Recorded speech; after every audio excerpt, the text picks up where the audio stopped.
Support Wrestle Talk! Injuries, owies, boo-boos, and beheadings, all of these things can shorten a wrestler's career. I should know, I once strained my quad from walking up too many stairs, it was awful. It can be pretty gut-wrenching to see your favorite star struck down with a legitimate injury because you know you won't see him or her in the ring for a considerable amount of time. I know I cried myself to sleep when Nia Jax injured her knees. Now who will Dana Brooke face? We've got the best compilation video since Brazzers did their best of 2018, with every single injured star in WWE, NXT, and NXT UK. We'll also tell you when they're expected to return, just so you aren't too surprised when their music hits and they make their entrance. Interestingly, that's also a line from the Brazzers video. I'm Chopper Pete Quinnell, and here is every single WWE injury and when you could expect to see them back. AKAM. Little known fact here, AOP actually stands for ouch, pain, which is exactly what AKAM said when he injured his knee back in January of 2019. AKAM's tag partner Razor, who turns out isn't his brother, but they should 100% get that checked out because at least one of their parents isn't telling the truth, hasn't been on TV since either. So when the big man does return, it'll be a relief for everyone involved. The latest news is that AKAM has undergone successful surgery on his knee and is pretty much ready to return to Raw and have 5-star matches with the Lucha House Party. Whether they'll return with their incontinent manager Drake Maverick is another question, and the little guy, Drake, not me, was last seen managing EC3 on Main Event. Big E. Little known fact here, Big E stands for Big Excruciating Pain. Yeah, no, I'm gonna stop these now. The New Day star tore his meniscus just a couple of weeks ago and is set to miss up to 6 months of WWE TV. It isn't clear exactly when the injury occurred, but the man himself took to Twitter to say it happened during a crossbody, making mincemeat of my meniscus. Crossbody cooked the cartilage, bye for a bit. The injury has made way for Kevin Owens to briefly team with the New Day, a team he destroyed in typical Kevin Owens fashion this past week by turning on Kofi and Xavier Woods. How Kofi and Xavier will cope without their large wiggle-hipped Hulk by their side is another question that needs to be answered. The Big Show. So technically Big Show isn't out injured, but the reason he left WWE last November is that he injured himself, so that's enough for me, I guess. The big man seems to be winding down his big career with increasingly big gaps between his big spells on TV. Reports are that he's currently working on a big movie career, presumably as Frodo Baggins' big stunt double in the new big Lord of the Rings big TV series. I'm sure he'll make a big return at some point though, but I don't think too many people are all that desperate for it. Chelsea Green. More like Chelsea Blue, am I right? Because she's so sad about her injury. Also, Chelsea playing blue and other things. For those of you who don't know, Green is a relatively new NXT signing and also the fiancé of Raw Tag Champion Zack Ryder. Unfortunately for Zack's fun time, Chelsea managed to break her wrists earlier this year. Broken wrists are a tricky topic to determine the length of recovery, but it could take up to 6 months depending on the severity. Hopefully it's not as serious as it could be, and she comes back soon because she's one of NXT's brightest female talents. Dakota Kai, otherwise known as New Zealand's Bayley, Dakota Kai was tearing it up in NXT before a torn ACL took her out of action. Torn ACLs are one of the most common injuries in wrestling, which is a shame because they take ages to recover from. I should know, I wrote my dissertation on ACL injuries at university, and now I'm Wrestle Talk's village idiot. University always works, guys. Kai is reportedly back on her feet and able to do some light exercise like running, but we shouldn't expect to see her back in the ring for a couple of months at the very least. The current estimate is that she'll be back this summer, where hopefully she'll be thrust back into the women's NXT title picture where she belongs. Daniel Bryan. Well, no one really knows what's going on here. Daniel Bryan was last seen at WrestleMania losing his WWE Championship to Kofi Kingston, and since then not a word has been uttered. We know that he's got some kind of injury, but according to reports, WWE isn't telling anyone what the injury is or when Bryan will be back. Of course, this will lead a lot of fans to worry that this could be related to the concussions and brain lesions that forced him to retire in 2016. We have to stress that we just don't know what the injury is at this moment in time, so let's just all keep our fingers crossed that he's just taken some time out after a long spell on TV. Please. Fandango. Scaramouche, will you do the Fandango? Probably not, because he'll be barely featured on TV. The Dancing Policeman managed to tear his left labrum last summer and hasn't been seen since. His tag partner Tyler Breeze has appeared sporadically in NXT and on the main roster, but the injury to Dango really did stop their push. Oh wait, they never had one of those, did they? The latest reports are that he is pretty much ready to return and has been spotted at the WWE Performance Center in Orlando. Let's face it though, WWE isn't going to do anything with him anyway because his gimmick is a camp policeman. I don't even know what brand he's on. Wait a second. I'm hearing that he's on Raw.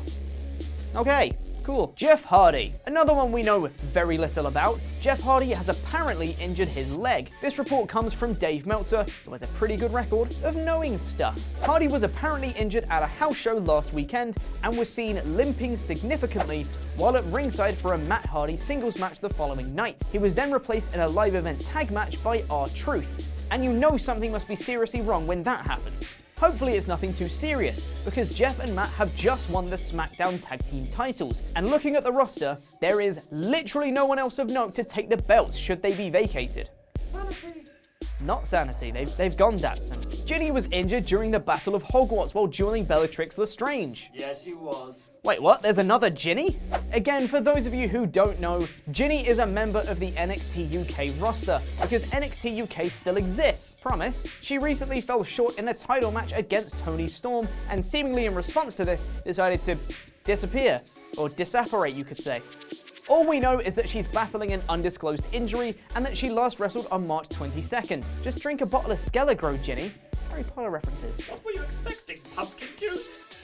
Thanks, Datsun. Nia Jax. Fans of Nia Jax may need to find a new favourite wrestler, because she won't be around for a very long time. Jax has torn both of her ACLs and isn't expected to return until 2020. This is unfortunate for many reasons, and not just because we have to deal with Tamina as a singles competitor. Jax has a real presence on Raw, and the roster looks pretty thin without her. The latest report from Brian Alvarez is that Becky Lynch will be a Raw star when she drops her belt down the line, but missing someone like Jax will have an impact on Monday nights without a doubt. Rhea Ripley. Rhea Ripley enjoys doing a big stompy stomp as part of a cool entrance and look thing, but unfortunately she won't be able to do the stumpy stomp for a while, considering she tore ligaments in her foot. Ouch! The NXT UK star is set to miss around 8 weeks of action due to the tear, so before long she should be back in the fold. This could be a blessing in disguise though, as there were rumours that WWE were very high on her and she could make her way to regular old NXT, or even the main roster, because who needs a night after WrestleMania or a superstar shakeup to change brands? Ronda Rousey. Ronda Rousey's #impregnation vacation might have suffered a slight setback at WrestleMania 35 when she reportedly broke her hand during the main event against Becky Lynch and Charlotte Flair. At what point in the match this took place is unclear, but nevertheless, that's a pretty big ouchie. Rousey has since undergone surgery for her hand injury, but when she's due back is anyone's guess, considering she's on a #impregnation vacation. I feel like getting pregnant might ever so slightly impede wrestling. I don't know, maybe just a touch. Sheamus. WWE sure are being very secretive about their injuries as of late, aren't they? Here's yet another one we don't know that much about. In the Superstar shakeup, the bar was separated as Cesaro jumped ship to Raw, while Sheamus is listed as a SmackDown star, but hasn't been seen. So in classic WWE fashion, we'll probably be seeing him on Raw next week. According to Fightful.com, Sheamus has reportedly suffered a concussion on the SmackDown after WrestleMania 35, but nothing has been confirmed as of yet. As such, no timetable for an expected return is as of yet available. Sin Cara. Not gonna lie, I genuinely thought Sin Cara was on Raw this past week as part of the Lucha House Party, but I was kindly reminded by Randy Pandy Mandy Datsun that he's not a part of that stable. How could I forget? Sin Cara underwent knee surgery in August of 2018 and is set for return in 2019. According to Fightful.com, he's been cleared to wrestle, but just hasn't been seen yet. Most likely because Vince probably thinks he's part of Lucha House Party and has been on Raw too. Tegan Nox. In probably the most violent injury on this list, Tegan Nox suffered a horrific knee injury during the second Mae Young Classic, and knee injury is putting it nicely. At the same time, Nox managed to tear her ACL, MCL, and LCL, dislocate her kneecap, and tear both of her menisci. Basically, her knee kind of exploded, or imploded, ploded. Unsurprisingly, there's currently no timetable for a return. No kidding. Tino Sabatelli. Those of you who don't watch NXT might be unfamiliar with Tino Sabatelli, and those of you who watch NXT might not know anything about him either. Seemingly stuck in NXT for life despite having a good look and a decent amount of charisma, Sabatelli suffered a nasty setback when he suffered a torn pectoral muscle in April of 2018. He underwent surgery and was due for return in early 2019. Well, we're in early 2019, Sabatelli still isn't here. Quit slacking, mate. Only took Triple H 5 months to recover from the same injury. Tommaso Ciampa. Saving the best till last, right? Or just the last alphabetically, but still, Big Tommy C is my boy. In an absolutely heart-wrenching moment, Tommaso Ciampa was ruled out of NXT TakeOver New York with a severe case of neck. He was taken for spinal fusion surgery and has been sidelined indefinitely. Apparently, the injury was already present for a while, but WWE decided to hold off on surgery until after TakeOver New York. Turns out calling someone up to main roster right before that and aggravating that injury so that it needs surgery prior to the biggest grudge match in NXT history in a culmination of a story that's been built for 4 years might not be the best idea. Thanks for watching, and a special thank you to our beautiful patrons on Patreon, some of whom you can see scrolling into me right now. Click the thumbs up, subscribe, enable notifications, and leave us a comment. Click the videos on my right to be taken to even more amazing content. I've been Chopper Pete Quinnell, and that was wrestling.